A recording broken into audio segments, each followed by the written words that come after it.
yang terkasih dalam Tuhan, bagaimana kabar? Baik, kesehatan baik, Baik. rekening baik, amin. Hati baik, pikiran baik, nah, amin. Setiap hari kita berkatakan, Tuhan baik bagiku, aku tidak akan pernah kekurangan sesuatu yang baik dari Tuhan, amin.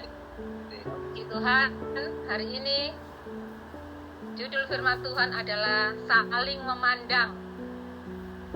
Kita buka firman Tuhan di Galatia 6 ayat 4 sampai 5.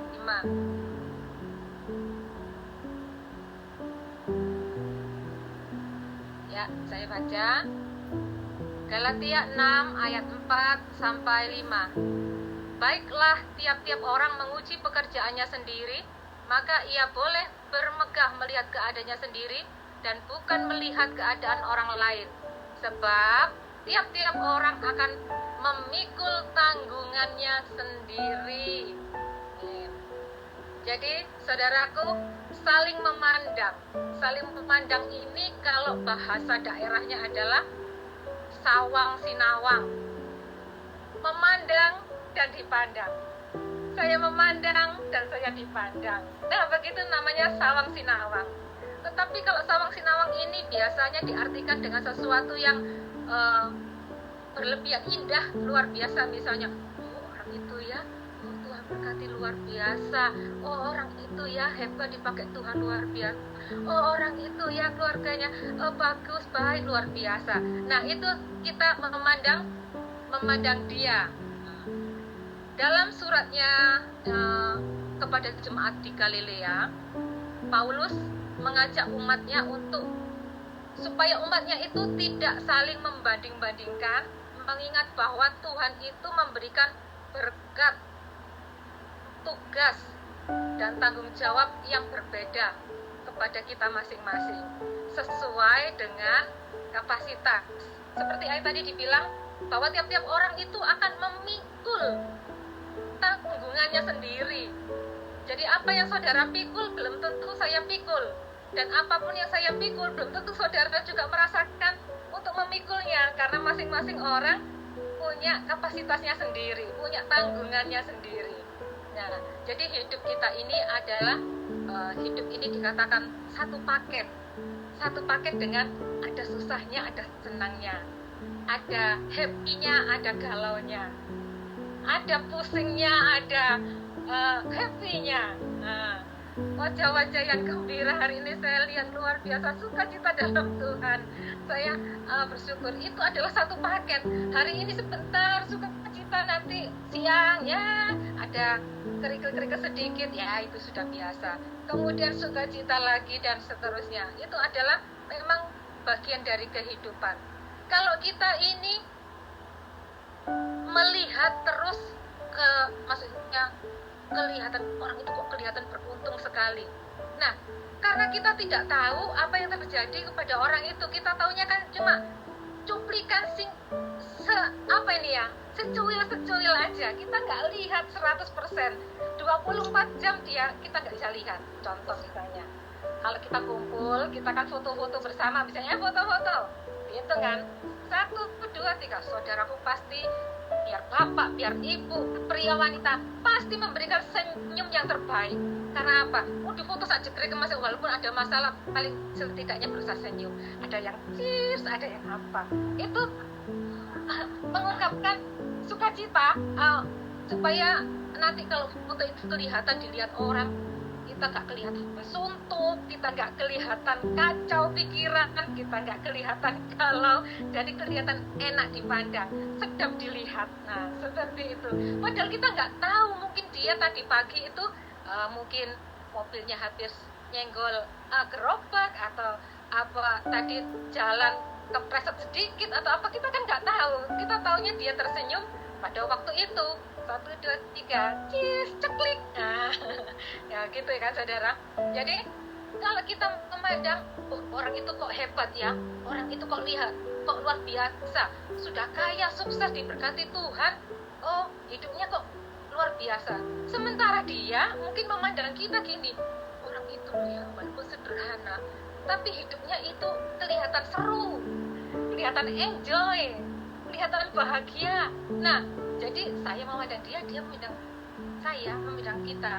Nah, kalau kita suatu saat kita berada di kemarin kan semua pada holiday ya, ada pergi-pergi.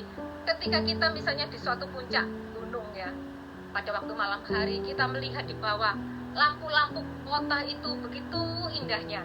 Dan lihat dari atas kita lihat, aduh indah ya, lampu-lampu berkelap-kelip, semua kelihatan luar biasa. Syahdu tapi gemerlip-gemerlip bagus gitu ya. Nah, sementara kita yang posisi agak yang di bawah, kita memandang gunung di atas, di ujung gunung itu ya, bukit itu ada lampu sedikit mas, menandakan bahwa di situ ada bangunan, entah itu gedung, entah itu villa, entah itu apa. Pasti kita ini menganggap kagum, kok bisa ya setinggi itu, kok bisa ada bangunan di situ, gimana lewatnya? Ya pasti ada jalan lah, putar-putar di situ pasti ada jalan. Nah, seperti itu. Jadi kita ini saling melihat, kita melihat orang luar biasa, orang itu memandang kita juga seru, happy, luar biasa. Nah, saudaraku, jadi bahagia dan derita itu adalah hanya menjadi satu titik cara pandang kita. Jadi cara kita memandang suatu persoalan itu bergantung dari sudut mana kita memandangnya. Jika kita pandang secara positif, maka hasilnya juga positif dan sebaliknya.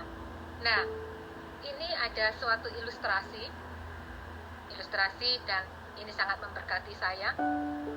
Kisah suatu malam ada orang jual kacang rebus yang didorong gerobak gitu loh. Nah, kalau malam itu uapnya yang mengepul itu kan kelihatan, maksudnya masih panas-panas, itu kan enak dilihat gitu ya. Dia keliling, putar-putar, cari apa?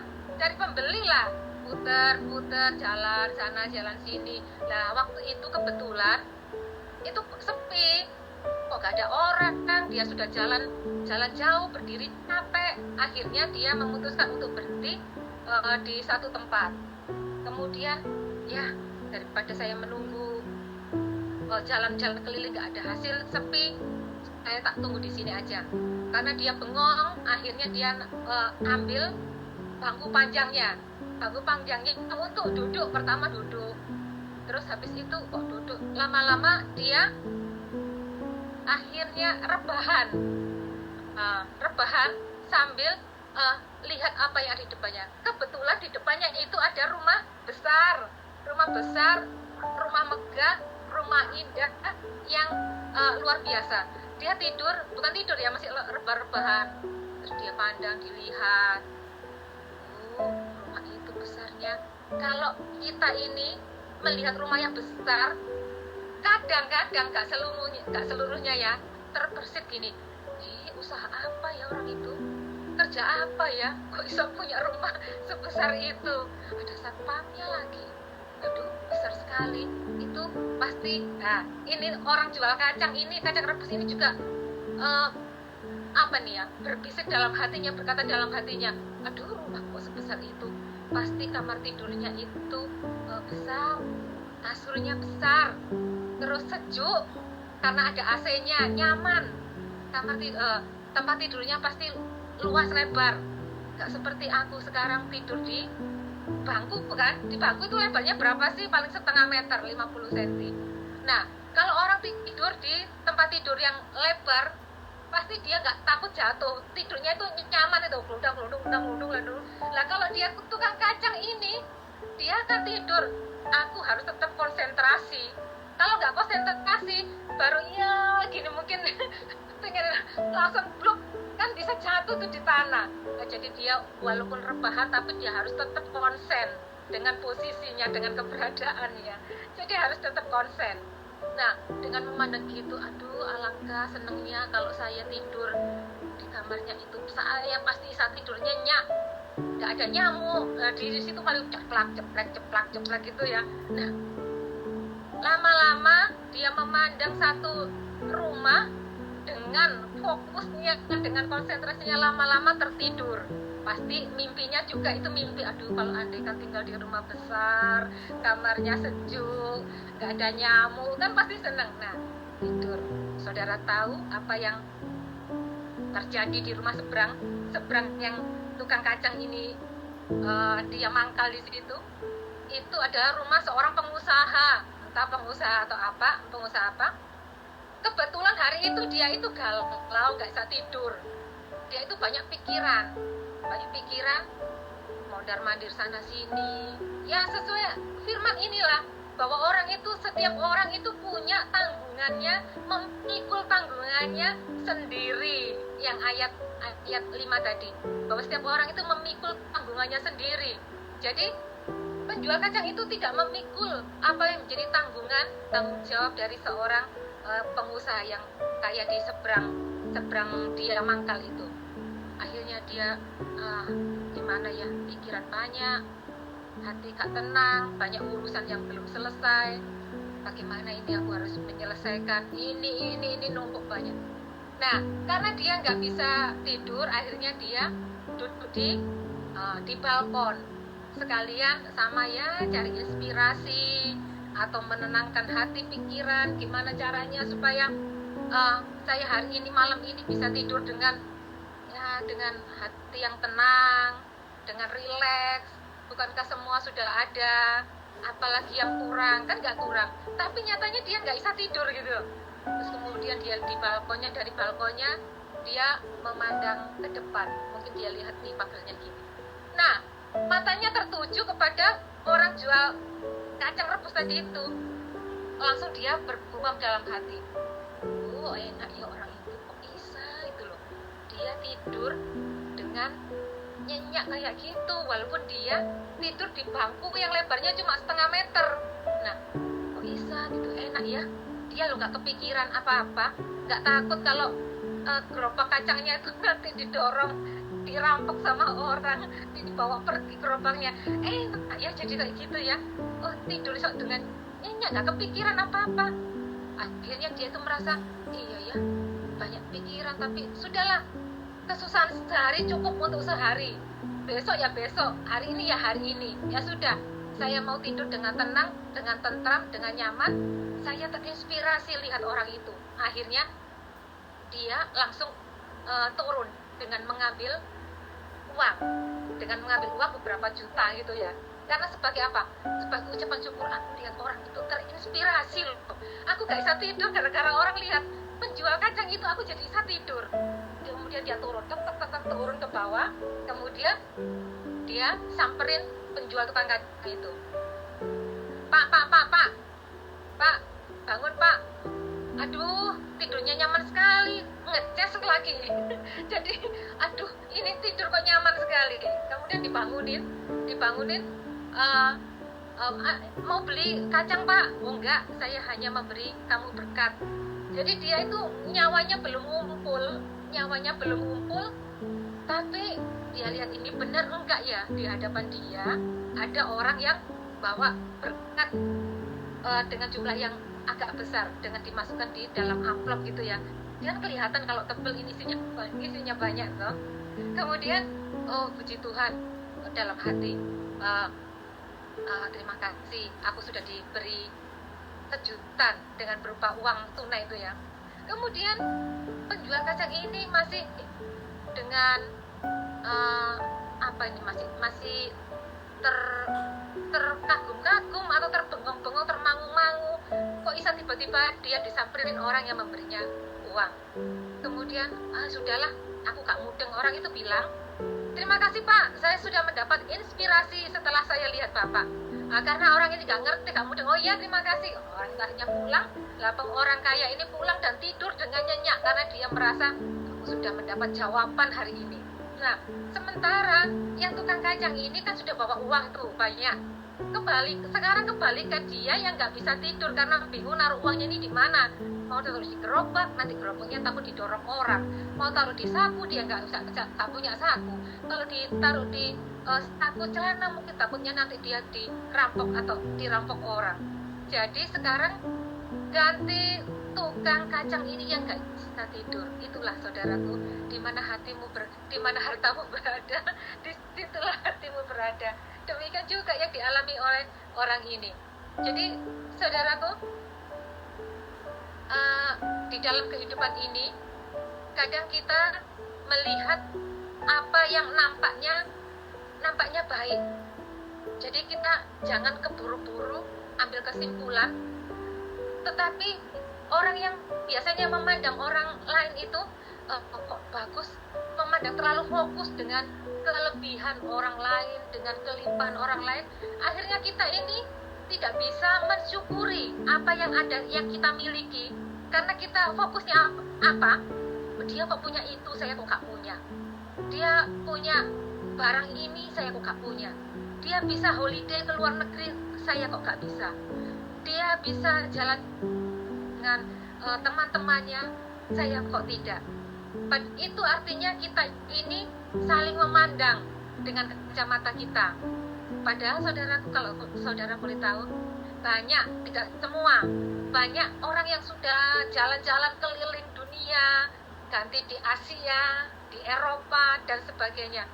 Saudaraku, saudara kan hanya melihat apa yang bisa saudara lihat lewat foto, lihat media sosial, lewat FB, lewat IG, tetapi saudara tidak tahu apa yang terjadi di dalam kehidupannya. Mungkin di sana dia lagi galau, mungkin habis diputus cinta oleh pacarnya yang masih muda, akhirnya dia pergi jauh. Supaya apa? Menenangkan hati, menenangkan pikiran. Kan banyak orang seperti itu. Ada juga yang di kota tempat tinggalnya banyak persoalan, banyak masalah. Akhirnya dia pergi ke satu tempat untuk holiday atau healing. Nah, jadi kalau kita lihat mereka, kelihatannya senang, tetapi mereka di sana belum tentu merasakan kesenangan, kebahagiaan. Jadi sebenarnya ketentraman itu hanya berada di dalam Tuhan. Jadi kalau kita misalnya melihat yang lain itu begitu senangnya, ya bisa holiday, bisa beli barang-barang yang kita inginkan, kita impikan, kita belum bisa punya, tapi orang itu sudah bisa punya. Biarlah itu tidak mengurangi damai sejahtera kita, karena kita semua ini Tuhan itu sudah memberi kapasitas masing-masing, dan percaya tidak ada yang mustahil bagi Tuhan. Kalau Tuhan memberikan berkat kepada orang lain, percayalah Tuhan juga pasti memberikan berkatnya itu kepada kita.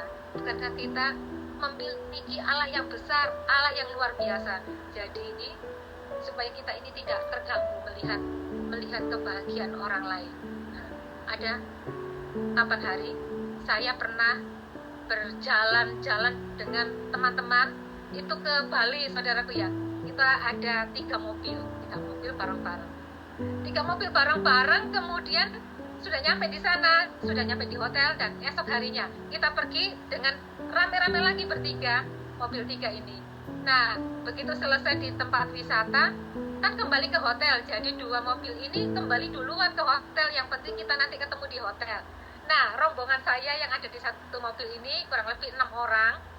Itu kan memang sama-sama nggak ngerti di daerah Bali ini gimana posisinya, liku-liku jalannya nggak tahu. Kita mengikuti map. Lah, mapnya itu bilang belok kiri, 300 meter lagi belok kiri, belok kanan, bla bla bla.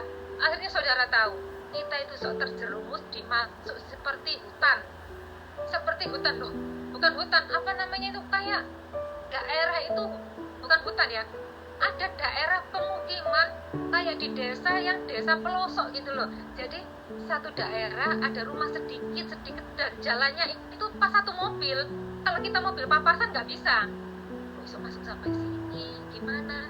Nah, kemudian perjalanan kita arah cari lain, kita minta hikmat Tuhan, buka jalan supaya aku bisa balik ke hotel lagi, supaya aku nggak tersesat. Takut saudaraku, karena apa? Itu sudah jam sekitar 6 sore, itu kan sudah mulai remeng-remeng gitu.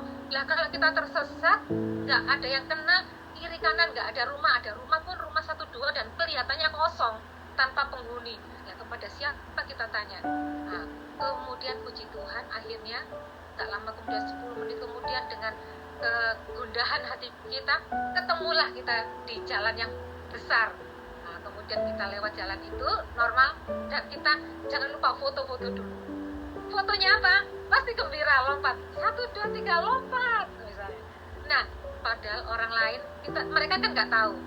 Nah, setelah sampainya di Surabaya, orang lihat, oh bagus ya fotonya, ini di mana? Oh ya di Bali, bla bla bla. Dia nggak tahu kalau kita habis tersesat di pelosok, nggak tahu itu di daerah mana, saya nggak tahu. Nah, jadi kita ini melihat apa yang secuil, melihat cuplikan dari kehidupan orang lain. Dalam kita tetap menikmati apa yang menjadi bagian kita, apa yang menjadi jatah kita, apa yang menjadi porsi kita, kita syukuri, kita nikmati dengan ucapan syukur. Karena kalau kita lihat orang lain terus, nggak akan ada habisnya.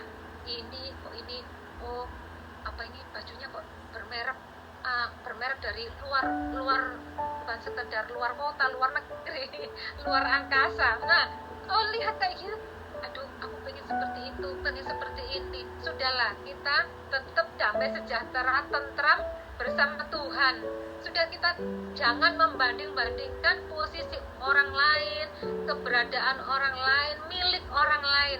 Kita nikmati apa yang menjadi bagian kita, dan kita terus tetap berjuang untuk menjadi lebih baik. Jadi kalau melihat orang lain itu bagus, luar biasa, kita ambil, kita petik inspirasinya, kita petik hikmahnya. Dia kok bisa kayak gitu, berarti pasti dia rajin, dia pasti orang penuh dengan usaha. Gak ada orang malas-malasan diberkati Tuhan, itu gak ada. Pasti dia rajin, pasti dia itu punya komitmen, pasti dia itu orang yang gigih. Nah, kita ambil yang positif-positif dari apa yang kita lihat, supaya itu apa? Memberkati kita. Kalau kita lihat, enak ya, senang-senang ya, jalan-jalan ke sana ke sini. Saudara nggak tahu, di balik semua itu dia sudah kerja keras. Di balik itu dia sudah berupaya, berusaha, dan itu adalah reward bagi dirinya setelah bekerja keras. Itu adalah reward bagi dirinya sendiri. Dia memberi hadiah bagi dirinya sendiri karena apa? Sudah berjuang, sudah berusaha dan berupaya. Jadi saudaraku, kita menerima apa yang menjadi bagian kita. Kita mengucap syukur kepada Tuhan, kita nikmati apa yang menjadi porsi kita, jatah kita. Nah, kita baca di Mazmur 16 ayat 8-9.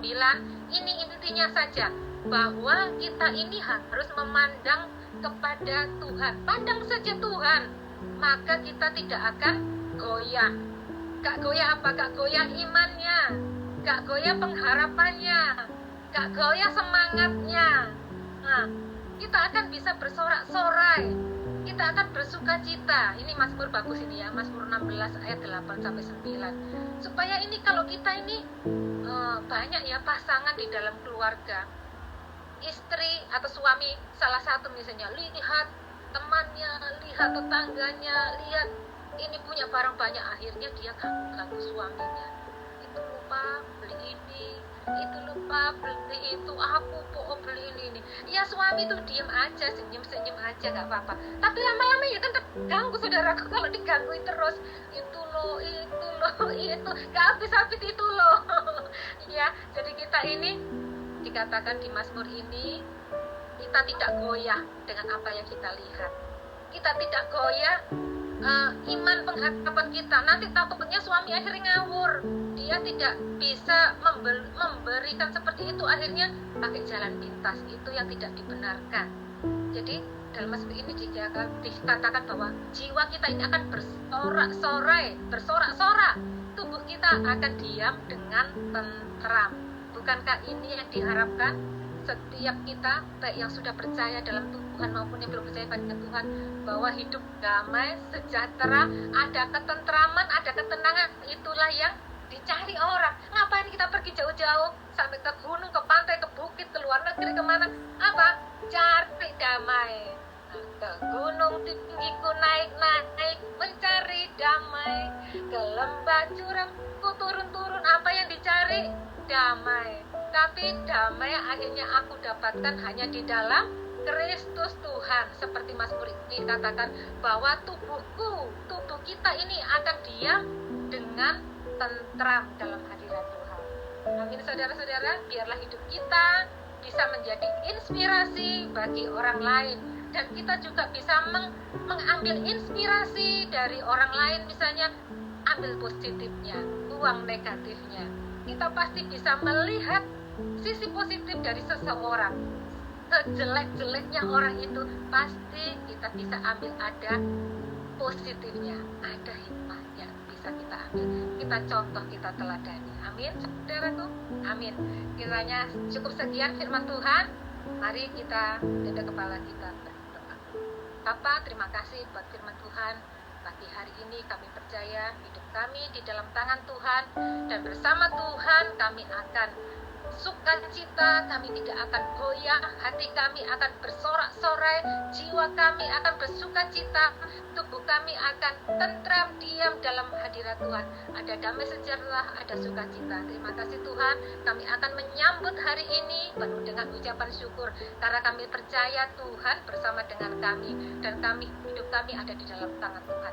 Terima kasih Bapa, biarlah segala pujian, hormat, kemuliaan kami kembalikan kepada Tuhan sebagai Tuhan dan Juru Selamat kami satu-satunya. Hanya di dalam nama Tuhan Yesus Kristus, setiap kita yang percaya bersama-sama kita katakan amin.